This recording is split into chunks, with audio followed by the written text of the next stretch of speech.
એવા કયા કયા ગ્રહોની દશા આપણા જીવનમાં આવે ત્યારે આપણા લગ્ન થવાના ચાન્સીસ વધી જતા હોય છે અને એવા કયા કયા ગ્રહો છે જેમની દશા આવે તો લગ્ન જીવનમાં બહુ જ તકલીફ સ્ટાર્ટ થઈ જાય અથવા તો ભાઈ છેલ્લી લગ્ન જીવનમાં ભંગાણ પણ પડી શકે છે, ડાયવોર્સ પણ થઈ શકે છે.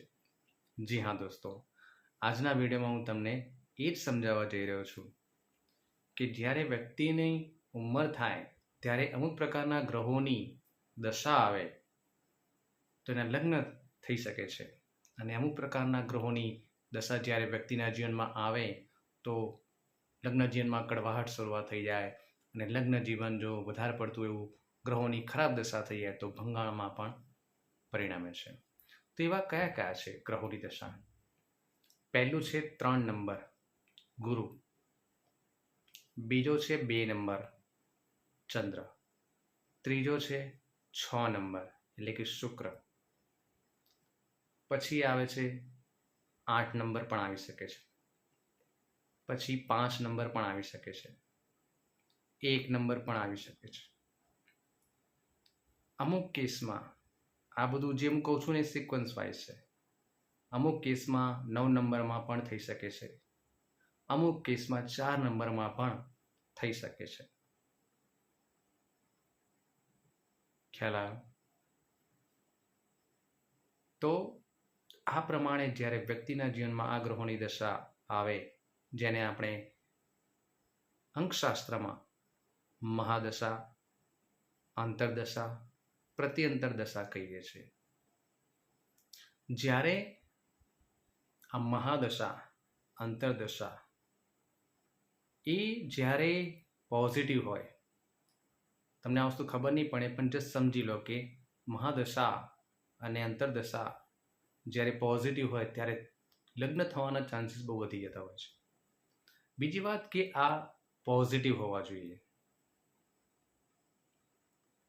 નહીં તો ઘણીવાર શું થાય છે કે મેં નોટિસ કર્યું છે કે ઘણીવાર શું થાય છે કે આ ગ્રહોની દશા ભલે આવતી હોય પણ એ અંકકુંડલીમાં જો નેગેટિવ યોગ બનાવતો હોય કે નેગેટિવ આવતા હોય કે મલ્ટિપલ થતા હોય, 2, 3, 4 વખત આવતા હોય તો પ્રોબ્લેમ થતા હોય છે. વાતો આવે નહીં, વાતો આવે તો બને નહીં, હા ના હા ના હા ના, મોડું થવું, લેટ થવું, અંત સમયમાં ના પડી જવી, આ બધી તકલીફો થતી હોય છે.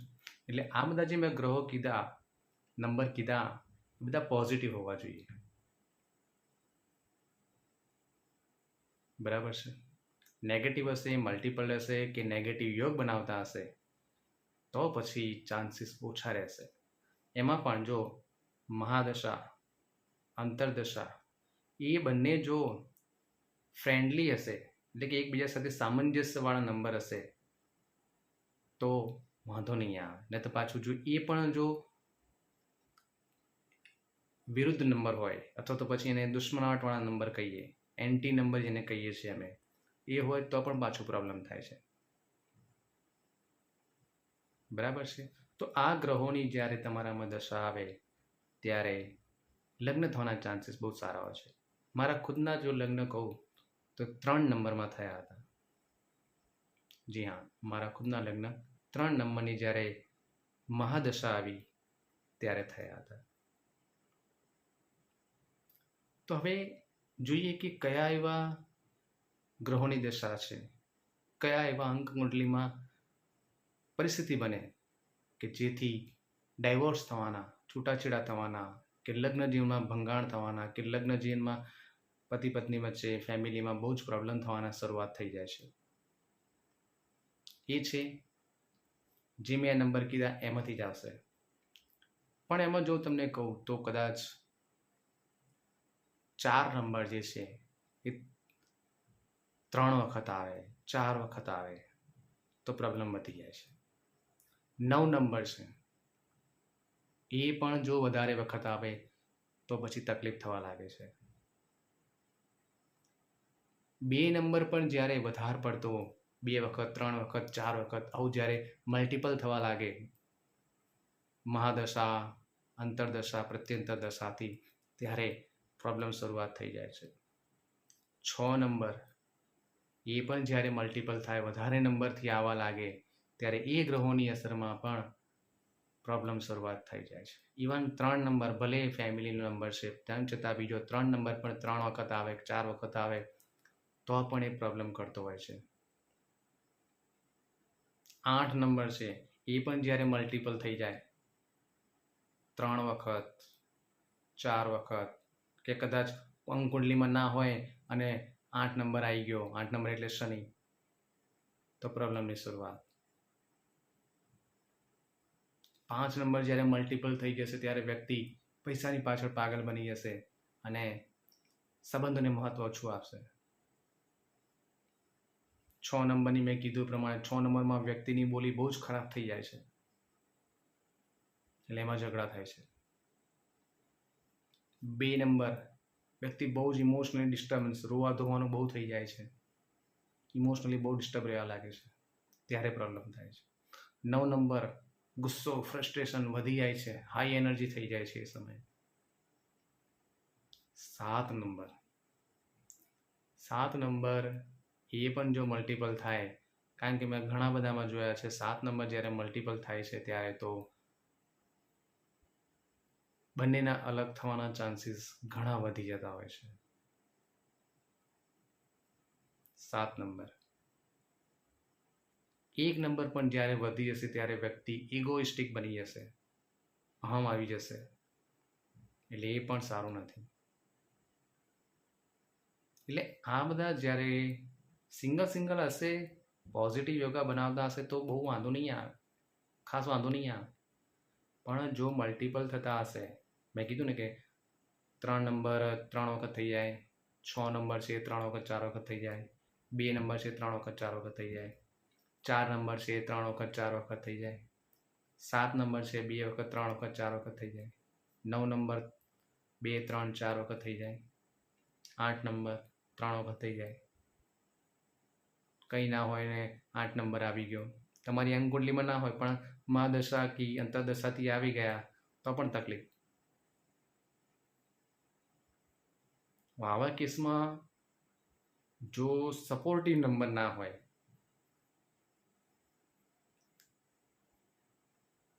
તો તકલીફ, અથવા તો વ્યક્તિ જો જાતે અન્ડરસ્ટેન્ડ સમજે નહીં કે ભાઈ ના લાઈફમાં પ્રોબ્લેમ ચાલી રહ્યા છે, મારે થોડું સમજવું જોઈએ,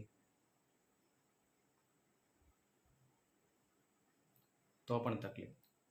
ઘણીવાર એવું હોય છે કે 3 પણ હોય, 6 પણ હોય, 2 પણ હોય, તો બહુ જ તકલીફ. મેં હમણાં જ એક વિડીયો અપલોડ કરેલો છે સાયના નેહવાલ ને પી કશ્યપનો, એમાં તમે જોઈ જોજો. 7 નંબર થતો હતો, 3 નંબર, 6 નંબર, 2 નંબર, આ બધા નંબરો આવતા હતા, એમાં જ એમના છૂટાછેડા થયેલા હતા.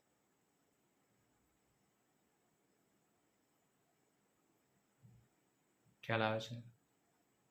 3 અને 7 હોય, 7 અને 9 હોય, 2 7 9 હોય, 2 8 4 બને, આ પ્રકારના યોગ પણ જો બનતા હોય એ દશામાં મહાદશામાં, તો તકલીફ આવે છે. આ બધું બહુ ડીપ રિસર્ચનો વિષય છે, બરાબર છે? તો આ વિડીયોમાં તમને જણાવ્યું કે કયા પ્રકારના નંબરોમાં તમારા લગ્ન થઈ શકે છે અને કયા પ્રકારની નંબરોની દિશામાં તમારા સંબંધ બગડી શકે છે અથવા છૂટાછેડા થઈ શકે છે. જો તમારે તમારું પોતાનું ન્યુમેરોલોજી કરાવવું હોય, સ્પેશિયલી અત્યારે મેરેજ પાછળ બહુ બધા ખર્ચા કરતા હોય છે લોકો, 10 લાખ 15 લાખ આવા ખર્ચા કરી લેતા હોય છે, અને પછી થોડા જ મહિનામાં છૂટાછેડા, સેપરેશન, મન મેળ નથી ખાતો. તો એના કરતાં સારું છે કે તમે એકવાર એમની અંકુંડલી મેળ કરાવડાવો. કારણ કે હું એ જે બંને છોકરો અને છોકરી છે, બંનેનું અંક કુંડલીનું પૂરું એનાલિસિસ કરું છું. એમના બર્થ ડેટ, નામ, મોબાઈલ નંબર, આ બધું જ એનાલિસિસ કરવામાં આવે છે પૂરેપૂરું.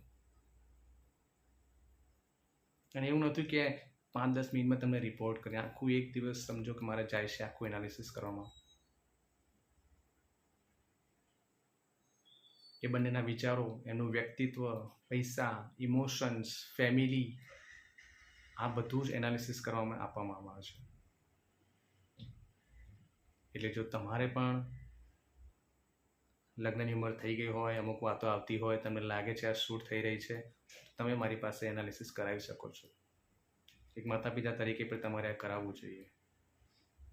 બરાબર છે. તો ભવિષ્યમાં આવનારી ઘણી બધી જે પ્રોબ્લેમ છે એમાં ભલે આપણે 100% નહીં પણ ઘણા ખરા અંશે એને નિવારી શકાય છે. અને અંકશાસ્ત્ર એક પ્રેક્ટિકલ વસ્તુ છે. ખ્યાલ આવે છે? એક પ્રેક્ટિકલ વસ્તુ છે.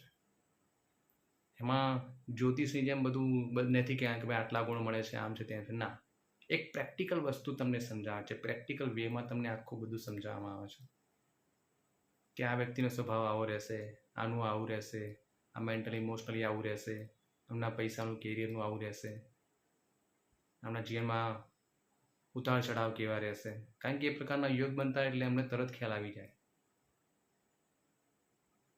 તો ભવિષ્યમાં આવનારી મુશ્કેલીઓનું નિવારણ કરાવી શકાય છે ઘણા ખરા અંશે. 100% તો કંઈ પોસિબલ નથી, પણ ઘણા ખરા અંશે આપણે એને નિવારી શકીએ છીએ.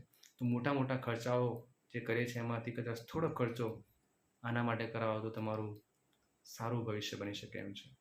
99 13 22 4 6 7 5 આ મારો નંબર છે. તમે એનાલિસિસ કરવા શકો છો.